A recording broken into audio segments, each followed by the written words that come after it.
I've always been careful with my life. Careful with my money, careful with my words, careful with whom I trust. Some would call it paranoia. I call it self-preservation. At 52, I have learned the art of silence, the luxury of invisibility, and the quiet power that comes from knowing things others can only dream of. Most people see me as just a quiet man, the kind who fades into the background at family gatherings. But beneath that quiet surface lies a life few can imagine, a life of calculated success and deliberate secrecy. Every month, without fanfare or anyone noticing, a 52,000 flows into my accounts. Not inherited, not earned through luck, earned through sharp decisions, long nights, and a mind that learned to see opportunities where others saw only walls. And no one, not my colleagues, not my friends, and certainly not my family, knows about it. I tell myself it isn't greed that keeps me silent. It's protection. I protect myself by keeping this knowledge away from those who might betray me, manipulate me, or worse, use me. My daughter, Sarah, is the only person I've ever truly loved without reservation, but even her I've kept in the dark. And in hindsight, maybe that was my first mistake. Sarah has always been ambitious, sharp, and relentless in her pursuit of attention. I have watched her charm people effortlessly, twisting situations to her advantage, and I've admired it in a quiet, cautious way. But admiration is not trust. I have learned to love from a distance, to observe without letting my guard down, because the world has a way of repaying vulnerability with betrayal. It's Christmas Eve when she calls me unexpectedly, insisting I join her and her fiancé for dinner. She doesn't say why. She doesn't elaborate.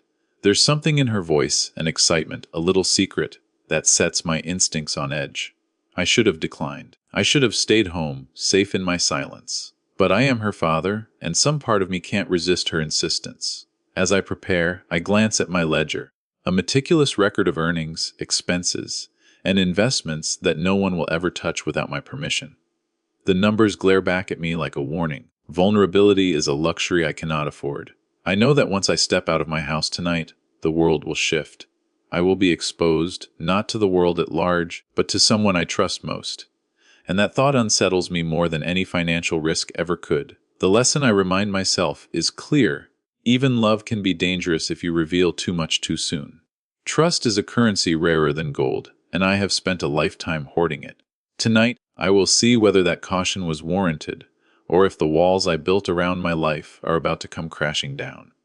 The restaurant was warm, brightly lit, full of laughter and the clinking of glasses, an illusion of cheer that felt like a taunt to my carefully guarded life. Sarah's hand slipped into mine as she led me to the table.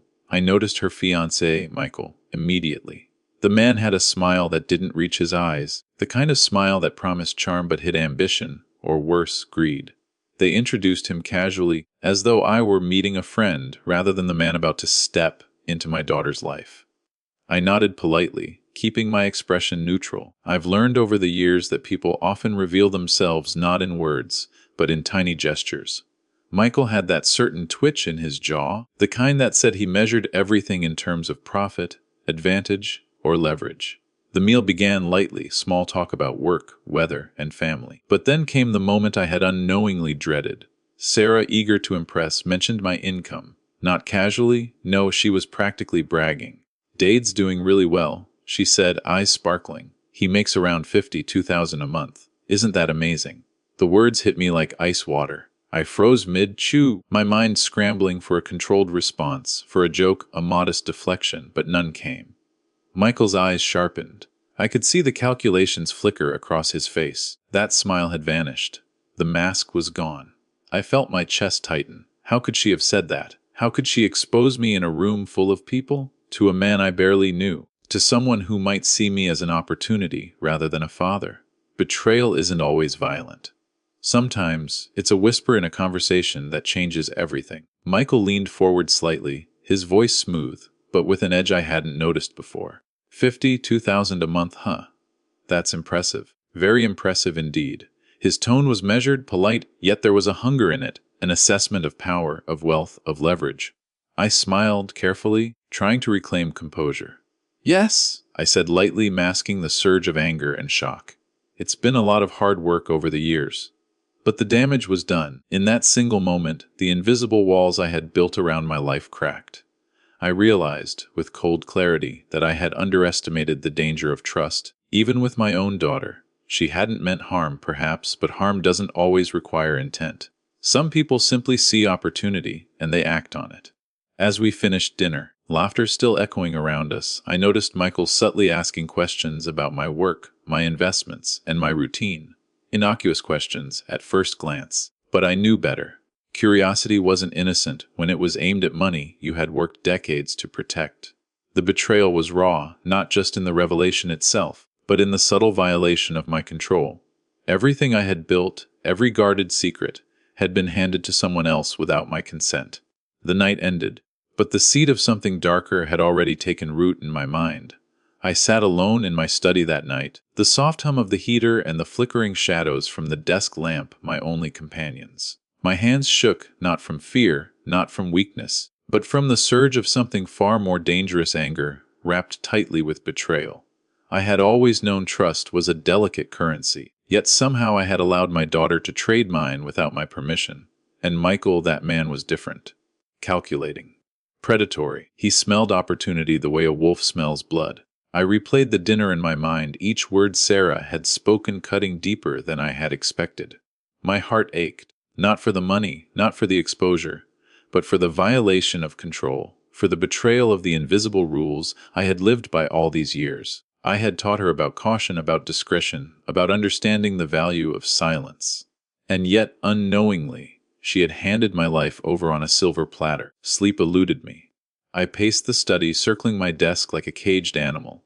Questions gnawed at me. Could I have prevented this? Should I have told her sooner about the responsibilities that came with our wealth? Did I misjudge her judgment? Or worse, did I misjudge Michael entirely? The thought that my carefully built life could now be at the mercy of another's ambition was unbearable. Anger alone was not enough. Revenge, if it was to be real, had to be precise. I realized that this wasn't just about a single slip of the tongue. It was about the imbalance of power, about ensuring that no one, not even my daughter, could threaten my security again. And yet, the thought of turning my wrath toward her, of betraying her trust, filled me with guilt. She hadn't acted with malice. She had acted with innocence.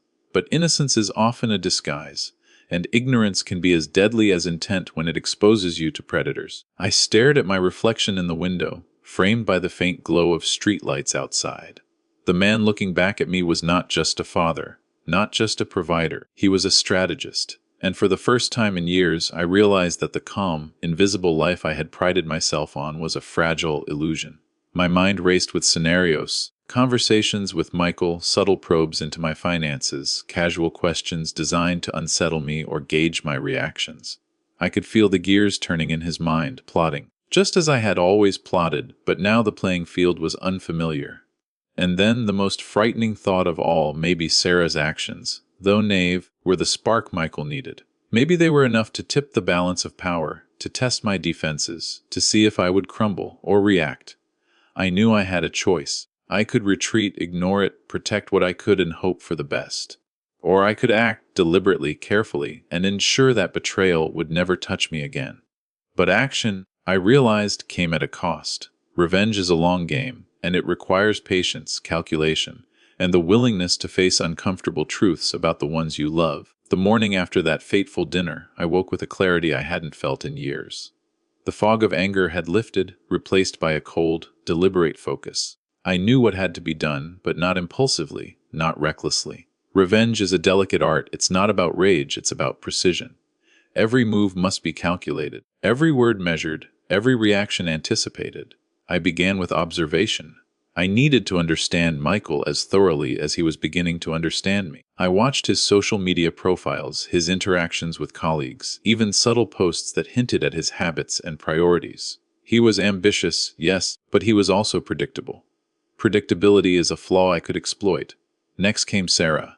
I couldn't act against her. She was still my daughter, and I could not afford to destroy our bond yet. I needed to protect her from herself, from her naive loyalty, while ensuring she did not inadvertently undermine me again. It was a fine line: manipulate without hurting, guide without revealing, control without exposing. I turned my attention to my finances. The 52,000 monthly income had been a shield, yes, but now it was also a weapon. Not overtly, not yet, but knowledge is leverage. I reviewed every account, every investment, every subtle flow of money that could be leveraged without leaving traces. If Michael tried to probe, if he attempted to maneuver against me, I would already be 3 steps ahead. I also began rehearsing conversations in my mind. The tone, the pauses, the way I allowed certain details to slip while withholding others. It was chess, not checkers. Michael would test me, of that I was certain, and I would respond with the precision of someone who had spent decades anticipating betrayal. But planning was not just about others, it was also about fortifying myself. I revisited old journals, my reflections on previous mistakes and victories. I meditated on patience, the patience required to let the right moment arrive. Revenge, I reminded myself, is useless if rushed. Timing is everything. At night, I would sit in the dim light of my study, writing notes, creating timelines, imagining the confrontations and the subtle maneuvers. I imagined the emotions I would provoke, the pressure points I would exploit, and the ultimate realization that power, when properly understood and applied, is as intoxicating as it is dangerous. And yet, amidst all this plotting, I was careful not to let my hatred consume me. Hatred is loud, it is impulsive. What I needed was something quieter, something sharper, controlled fury that strikes without warning, precise and unavoidable. By the end of the week, I had a blueprint, not just for defense, but for a slow, inevitable reclamation of control. Every contact, every interaction, every subtle oversight was accounted for. Michael thought he was charming, infiltrating, probing. He had no idea that the real game had already begun, and that I was the one setting the rules. I didn't strike first with confrontation. That would have been sloppy. Instead, I let Michael believe he was winning. The first move was subtle accessibility. I started answering his calls faster, returning texts with polite enthusiasm. I let him think he'd crossed some invisible threshold, from outsider to inner circle. Men like Michael mistake proximity for power. They think closeness means control. I knew better. One afternoon he invited me for coffee. His tone was casual, but I could hear the intent underneath it, like static behind a clear signal. "I've been thinking," he said once we were seated, stirring his drink though it didn't need it. "With your experience and resources, there might be ways we could collaborate someday. Family helping family, you know." There it was. The hook. Not greed, just opportunity. Always dressed in polite language. I smiled, slow and thoughtful. "Maybe," I said. "But I'm cautious, I've been burned before." That was true, just not in the way he assumed. From that day on, I began feeding him carefully curated fragments of information. Not lies, those are risky, but incomplete truths. I mentioned investments that no longer mattered, partnerships that had already served their purpose, accounts that looked impressive but were strategically insulated. Enough to keep him interested, enough to make him feel clever for noticing patterns that I had designed. At the same time, I quietly adjusted my estate planning. Trusts were revised, access points sealed, everything protected not just from theft but from influence. If anyone tried to position themselves as indispensable, financially or emotionally, they'd find nothing within reach. Sarah noticed the change in dynamics before Michael did. "You and Michael seem closer," she said one evening, her voice light but her eyes searching. I shrugged. "I'm trying to be supportive. He makes you happy." She smiled, relieved. That smile hurt more than I expected, but support doesn't mean surrender. Soon, Michael began offering advice I hadn't asked for, suggestions, improvements, ways I could optimize my finances. Each comment revealed more about his intentions than he realized. He wanted involvement, visibility, a foot in the door that could later become a lever. I let him talk. I let him plan. And quietly, I documented everything, every suggestion, every implication, every moment where his concern drifted too close to entitlement. Patterns emerged, clear ones. He wasn't just curious. He was positioning himself. The final piece of the early execution came when I mentioned, casually, that I was considering restructuring my income streams. His reaction was instant. Too eager. Too invested. That's when I knew. He wasn't waiting for permission anymore. He was waiting for timing. And so was I. Months passed, and Michael's confidence grew. He didn't realize he was stepping into a trap meticulously prepared over countless quiet hours. Every probe, every casual suggestion, every attempt to assert influence only reinforced the web I had spun around him. And now, the time had come to escalate. The confrontation began subtly, in public and private. I arranged a small gathering, family, and a few trusted associates I knew would notice everything. A dinner that seemed innocent, casual, but was anything but. The table was set, conversations flowing, but beneath the surface I was orchestrating reactions. Michael, as always, tried to impress. He asked questions about my investments, about strategies he believed he had discerned. I responded slowly, deliberately, letting the answers drip like water into a dry riverbed, enough to tantalize but never enough to satisfy. Each word, each pause was a calculated push, designed to make him overreach. Later, when we were alone, I confronted him directly, but not with anger. Rage is blunt, it leaves scars that can be ignored. Instead, I used calm precision. "Michael," I said, my voice soft but firm, "I know what you've been doing. I've known for months. Your interest in my finances, your subtle attempts to position yourself, it's all clear to me." His smile faltered for the first time. That twitch in his jaw returned, betraying panic. You don't understand," he stammered. "I was just trying to help. I mean, Sarah." "Don't," I interrupted, holding up a hand. "Don't use her as a shield. I'm not angry at her. I am angry at you. You've assumed access, assumed control, without earning either. And now I have to show you exactly how wrong that assumption is." I watched him carefully. Every blink, every subtle shift, revealed the unraveling of the man who thought he had been clever. The first revelation came when I revealed selective truths from the months of observations I had collected. Every insight he had thought was his own intelligence was actually a mirror I had held up to him. Every suggestion he had made, every attempt to influence me, I had documented meticulously. And now I presented it piece by piece, not with accusation, but with irrefutable clarity. Michael's face drained of color. Panic turned to desperation as he realized how exposed he was. The web he had believed he was weaving around me had, in truth, ensnared him entirely. And Sarah, she watched in disbelief, finally understanding that her father's quiet power had always been underestimated. By the end of that evening, Michael was defeated. Not publicly humiliated, not destroyed, but aware. He had overstepped. He had underestimated the consequences of ambition mixed with ignorance, and he would never make that mistake again. The days after the confrontation were quieter than I expected. No shouting, no dramatic exits, just silence, and silence, I've learned, is where consequences grow roots. Michael stopped calling. At first, Sarah didn't notice. She was busy with wedding plans, guest lists, colors, venues, building a future that suddenly felt fragile to me. But I noticed everything. The unanswered texts, the way Michael avoided family gatherings, the careful distance he now kept, like a man who had walked too close to fire and learned how easily he could burn. When Sarah finally asked, it wasn't accusation in her voice. It was confusion. "Did something happen between you and Michael?" she asked one evening, sitting across from me at the kitchen table.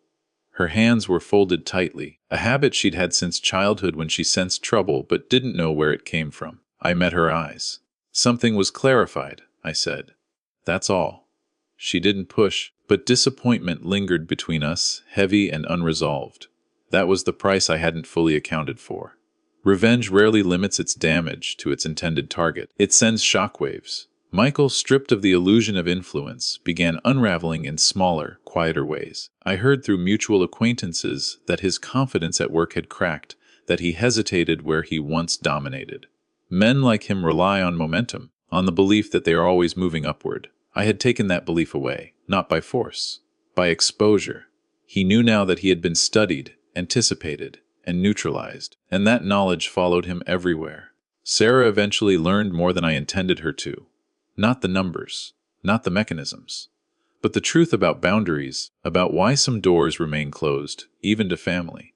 "You never trusted me," she said one night, her voice breaking. "That's what this is about, isn't it?" I wanted to deny it. I wanted to soften it. Instead, I told her the hardest truth I knew. "I trusted you with my heart," I said quietly. "But trust with power is different, and power attracts people who don't love you, only what you represent." She cried. I stayed.